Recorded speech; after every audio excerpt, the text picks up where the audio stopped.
the same. There was another question from Jim. Can I ask another question again? I'll ask for some commentary. In all the discussion and debates that have been going on since Tunisia happened, there's one very contentious topic that seems to have disappeared in some kind of memory hole when it comes to the Commentariat and all the politicians and so on. And that, of course, is Iraq.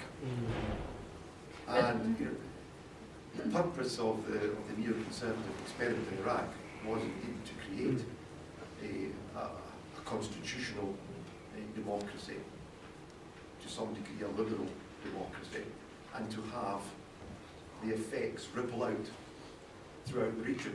And of course, in Al Jazeera, Al Arabi, and indeed in all the Western media that we know are watched in the Arab world, and what they've seen is effectively since 2004-2005 is a succession of referenda and elections, the creation of coalition governments, people actually, often with turnouts far exceeding the turnout we'll get in Scotland in a few weeks' time for our parliamentary elections. The turnouts of 70-odd%.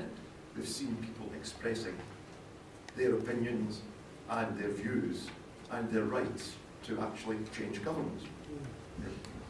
Do you attribute that, do you give that any weight at all in trying to explain what's been happening in Tunisia or in Oman or in Egypt, of course? Or has the Arab world somehow just been oblivious to Iraq? We have, in Iraq we have a fairly similar situation. It used to be, well, under Saddam's rule, we had, again, he was trying to establish his sons as his successors, so we have a certain similarity to other republics, basically. And the fact, and in that respect, I think Iran is different from other Arab states as well because of the religious impact over there. We have a big struggle between Shia and Sunni in Iraq as well, and that accounts for a lot of the troubles in Iraq. I'm not quite sure. Well, Iraq is, for me, an example why I'm not too over-optimistic about democracy in the Arab world, or that democracy is going to come to the Arab world, despite that the changes have happened in Tunisia and Egypt. But I'm not quite sure whether this answers your question. I'm just looking for do you think the impact of Iraq, all the effort that's been put into trying to create, it's not Denmark, it's not Ireland, it is, in Middle Eastern terms, a very democratic society with all its adventures. Do you attribute that example well, any impact on all that's happened since then, since 2000? Well, I don't think that people, especially in the Gulf regions, aren't very pro-democracy at all, and I think Iraq actually played a big role in that. They haven't, in my opinion, many people in the Gulf states at least have not been very enthusiastic about democracy anyway, but Iraq certainly didn't help. Yes, I suppose that leads in just a bit further. I was going to ask the opposite question actually, which is, given what's happened, might the invasion of Iraq, might the invasion of Iraq almost have been unnecessary in a way, delayed what we see, these revolutions, and is there a chance that Saddam's regime would have collapsed anyway, which was the kind of the anti-neoconservative argument, if the West had waited? Effectively, it seems what you're saying is that largely it's the internal dynamics within these countries that produce these revolutions. Admittedly, Syria, Iraq under Saddam would have looked like Syria, which are saying, well, the police state might be too strong. But then I suppose until a few weeks ago we would have said that about Libya as well. So maybe I'm inviting you to make the opposite case now, that perhaps actually the invasion of Iraq was unnecessary because the regime would have collapsed anyway. If the West had waited a few years, its goals would have been achieved by internal political dynamics. It's just difficult to say. Yes, I know.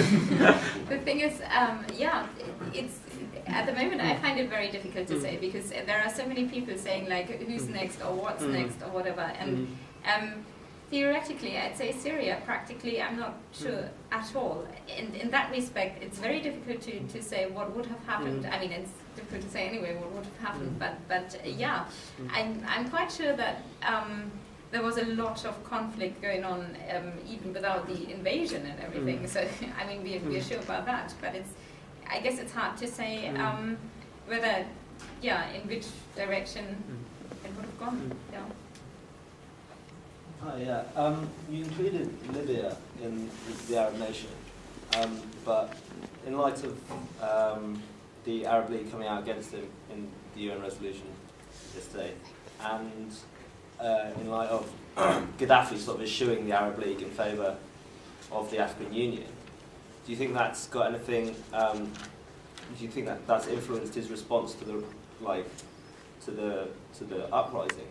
Because it seems like it's more akin, if you compare it to his neighbours in Egypt and Tunisia, sort of more akin to maybe a sub-Saharan African response, like Laurent Gbagbo in Côte d'Ivoire. Do you think that maybe the Arab affiliation is different in Libya, maybe? Maybe yes, simply because Libya has been quite different from the other republics in many respects as well. But I'm not too sure. This is just a question I can't really answer, I guess, because I have the feeling that Libya, and especially Gaddafi, just played a very different role, very different from the other 3 or 4 presidents we've looked at. And I mean, he's not a president, but the other head of states. I don't know, to be honest.